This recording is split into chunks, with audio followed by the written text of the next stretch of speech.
Hi guys, my name is Alex and this is my YouTube channel that I started 1 month ago. I've been a bit busy because I have a lot of job issues and stuff like that, because I have a business, and if you have a business you always have some things that you have to deal with. And today I've decided to make a video review on my 2017 Toyota Land Cruiser Prado. So I bought this car, let me guess, it was like 1.5 years ago. I really wanted this car because many reasons. Because it's a full-sized, always four-wheel drive car. Especially if we live in a region like Ukraine, because sometimes we have a lot of snow, like now. It melted a bit, but like last week it was like a lot of snow, a lot of ice, and you feel a bit more confident in your driving skills, because when you have a full, big, muscular SUV, four-wheel drive, you feel very confident because you sit very high, you drive very smooth, and I really like this car because it was my dream actually. I've been choosing a car to buy for a year, and when I stopped at Toyota cars, I thought, like, why shouldn't I get a Prado? Because I really wanted to get an FJ Cruiser, but it's not very practical because it has only 2 doors and like 2 small suicide doors like on the Rolls Royces. I'll have a picture here. So why I wanted to shoot this car review, because in the United States these cars are not sold. You don't get them on the market, and this is very awkward because, as I know, people living in the United States, they love big ass SUVs. And I know that you guys have on the market Toyota Land Cruiser 200. This is like the small brother, and it has like a big brother. This is like the Toyota 200. I really like this car, but it's not very practical in Ukraine because we don't have like very big roads. The city is it's tiny, it doesn't have a lot of parking space, and I thought that this car will be much more practical because it's not so wide. It's big, it's very high, but it's not very wide. And the Toyota Land Cruiser 200, it's practically the same car. It has almost the same engine. It has the same gearbox. It has almost everything the same. It only differs on the engine a bit, because I have a 2.8 liter diesel engine, and because I very like diesel, because it's much more fuel efficient. It has much torque because it has turbos and stuff like that, and it's very good if you like off-roading, and I prefer diesel actually. And the Toyota Land Cruiser 200, it has a 4.5 liter diesel. It's way more cooler because you have like a V8 naturally powered diesel engine, but I prefer this one. I really like it. There are things that I don't understand in the Toyotas, but I like it. The thing that I don't understand, that in 2017 year model of a car that was worth, because I didn't buy it new, I bought it from a guy, it had like 20,000 kilometers, and it was new. It had a warranty for a year, and it was a new car. But I don't understand why in 2017 you don't have these nice big LED headlights. You don't have a nice multimedia. You don't have all these gigs and gadgets that people like in the cars, because it makes your driving experience much more interesting when you have all these nice stuffs. But I understand that the people that buy this car, they think because they don't need all these marketing gigs and gadgets that they don't use. For example, I really liked, because I had a Peugeot 3008. Here's the picture. I had it like for 2.5 years. It had like everything, but the car was total shit. Why? Because first of all, it's a French car.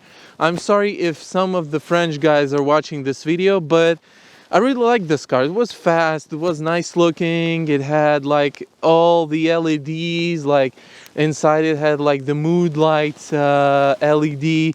It was perfect. It had even CarPlay, but it didn't work well. This car didn't have shit. Anything that you might need in a car to have a nice ride, it didn't have nothing.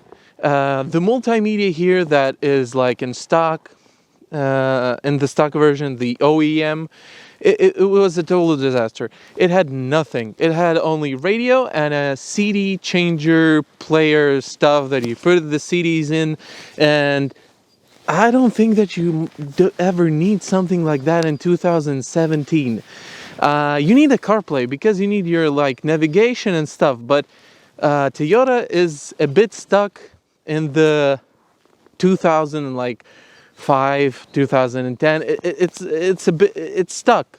Why? Because if you want to have a navigation system in your like OEM multimedia system, you have to pay for it. I don't understand it, because the payment was like for the new car, I think like $1,000. And why? What did I change? The first thing in this car, I took off the multimedia system. Why? Because I wanted to have a bigger screen. I wanted to have multimedia, nice multimedia with CarPlay, with everything that you just might need, even watching movies while you're sitting in some traffic jam, or you're waiting someone, or you're stuck in the border, because we're in Europe and we like to travel a lot. So I bought this Chinese made multimedia system that is called Thieves CC2. It's a very, very nice and it's a very great working multimedia system. I read a lot of reviews, and this is the only multimedia system that is made in China. It's designed by Chinese people. The whole like Android system that is inside is made by Chinese, but it's like it has languages like all the languages. So it's a totally Chinese product that I was very stoked about, because it has everything. It connects your stock OEM rear view camera. If you have like the OEM parking sensors, it's also connecting. So it's very efficient, and you just plug and play. And I really liked it, and it costed me around $500. So it was a perfect buy. As you might notice, I have done some exterior stuff to the car. I have two LED bars. One is on the roof, so it has like 120 LEDs, and I don't know what's the how do I say it in English? Well, it lights very nice. And I need it because if you go off-roading and you don't have enough light, because in Ukraine, not all the roads are lighted up, and sometimes you don't have enough light when you're going somewhere far away from the capital, and you just have a bad road. And as one of my friends that are going off-road said, you never have enough lights. So this is the best quote of this video. And I got a smaller LED bar on the front. It's mounted on like this plastic mount for the number plate. It's more like a daily driving light when it's fog and something like that, and I want some extra light. Not using that because if you use that on public roads with other cars, you're gonna make them blind, because it has a very very hard light. So now we're inside the car, because outside it's absolutely freezing. It's -7 degrees, and I hate it. I really like winter, because when I got the car, I really wanted like to feel what I'm buying, why I wanted it, because of the four-wheel drive all the time, and I wanted like to get stuck, get dirty, and all the 4x4 wheel stuff. But it's really cold outside, as I mentioned, so now we're inside the car, and as you might see, it's looking pretty simple. And this is the thing why I really like this. It's like this kind of a Japanese philosophy of things that you don't need all the time, because I like when you're driving, the things that you need is like your steering wheel, your gearbox, and a multimedia. This is the only things that matter to a driver. Yeah, and a good seat, and a good like handrest and stuff like that. But it is very, very simple. But the price of this car, new here in Ukraine, is $55,000. And additionally, you need to buy a good insurance, because in our country and in Russia and like all ex-Soviet Union countries, these cars, I mean like Toyotas and Lexuses, all of them are very highly not secured, because they have a big threat of car thieves. This is a very big problem. Even when I got this car, like the first night that I bought this car, I couldn't get sleep, because when I just wanted to get a sleep, I closed my eyes and I had a dream about somebody breaking in my car, taking it away from me, and I was like waking up like in sweat, and I was like, fuck, somebody is taking my car. And I was looking out of my window, and the car is there, and I was relaxing at that time. But it is a very big problem. Why car thieves really like Toyotas and Lexuses? Because not because of the car parts, because in our countries, people steal other cars mainly for car parts. But these cars, they're stealing them, and they're sending them out to some, I don't know, Caucasian countries, Arabic countries, and something like that. Nothing. I don't want to say something bad. I don't want to harm some of the people. This is business. Okay, we get it. But they do it because this car is so reliable. It is totally unbreakable. It's like it has to be like the Arnold Schwarzenegger car. It's not like the Hummer stuff. So this car is very nice. I bought it for $40,000. I bought it with the mileage of 20,000 kilometers, so it was brand new, let's say it that way. And if I would want to resell it, this car won't lose a lot of money. So this is like a kind of an investment, because you're driving a really nice big car with all the main features that you might need. It's a four-wheel drive, as I already mentioned like 100 times.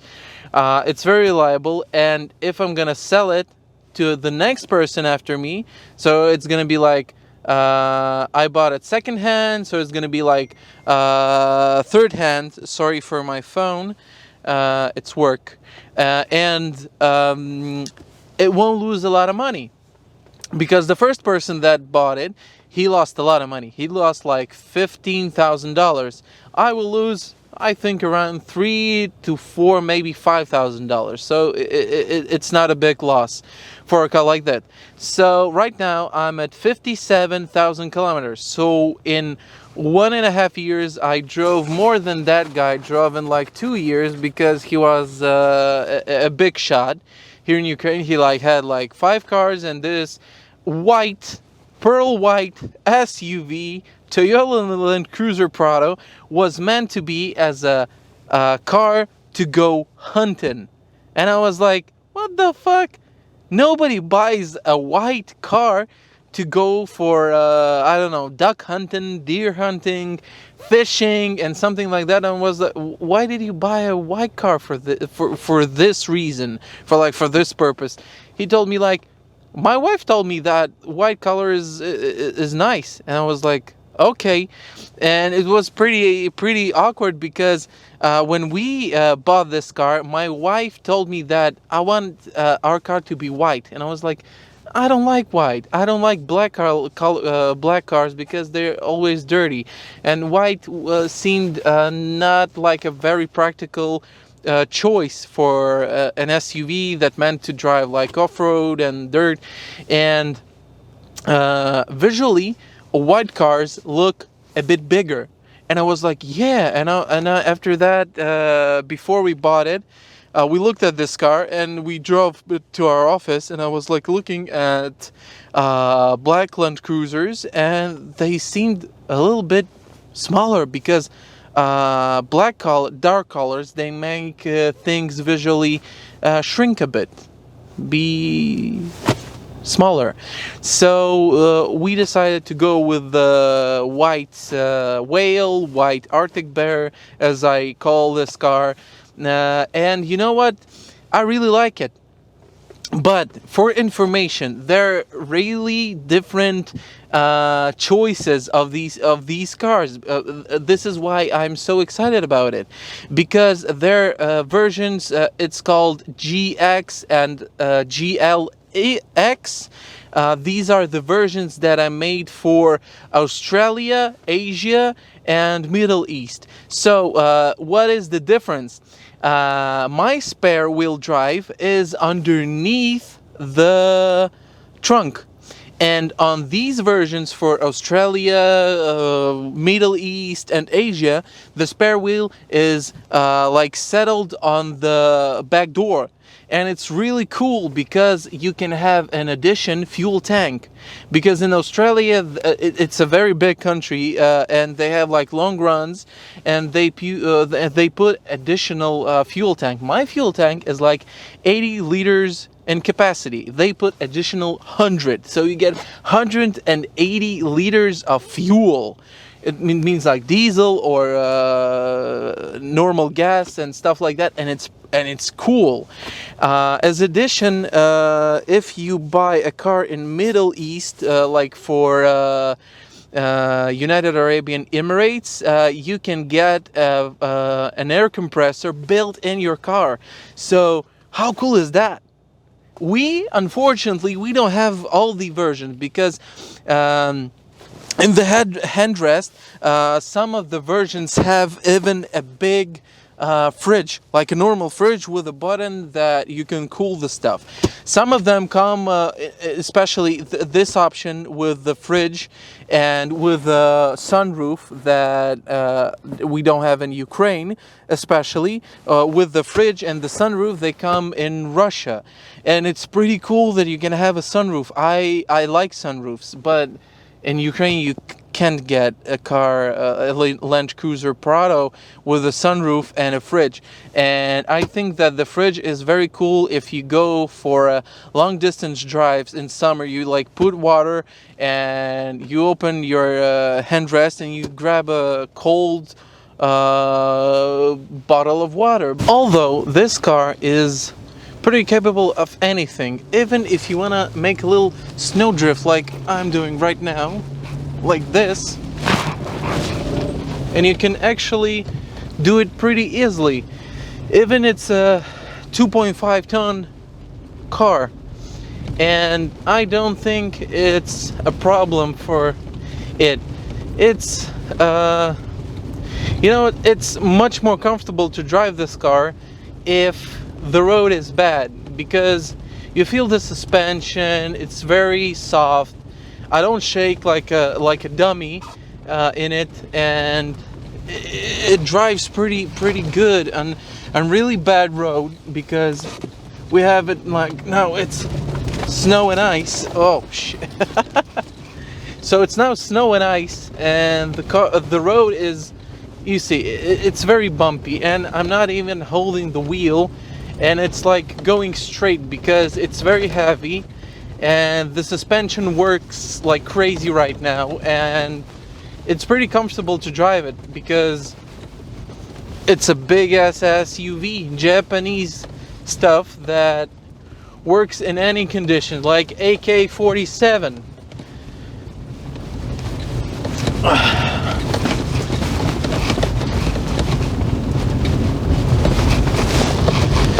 But I would say that there are few things that I don't like about the car. First thing that I don't like about the car is the cup holders. You don't have them. It's very strange because in any other Land Cruiser Prado that I was searching online before buying this one, they had cup holders. My version doesn't include them, and I was like, what the hell? Because this is the only thing that I have as a cup holder. It's like, it's not even a cup holder, it's like a squared space, and my cup is like going sideways, and if you're driving on a bad road, it can just turn out and like spill all your coffee around, and I don't think it's a good thing. But I think that I can make an excuse because it's a good car. It is actually a very nice car that I think if you're looking for a SUV, you should look at the Toyota because it's reliable, it's unbreakable almost, it's nice looking, it is nice looking. The new version of the Toyota Land Cruiser Prado is even looking better. It has a shitty multimedia. It doesn't have cup holders, my version. But the multimedia system is like absolutely fixable because this multimedia that I'm having right now, it's like a 10-inch, let me show you. It's a 10-inch Android system with everything that you just might need. It even has like YouTube, navigation, TV, and it has a SIM card. It's a 4G version, so you can download anything you want. You can have a good music and everything will work perfectly. Even the stock rear camera is looking nice. So I don't see a problem that, like, why the hell not? Thank you all for watching my video. I hope you liked it. If you have any additional questions that you want to know about this beautiful Japanese overlander, please let me know. Comment below. I would be very happy if you subscribe on this channel. See you soon. Bye.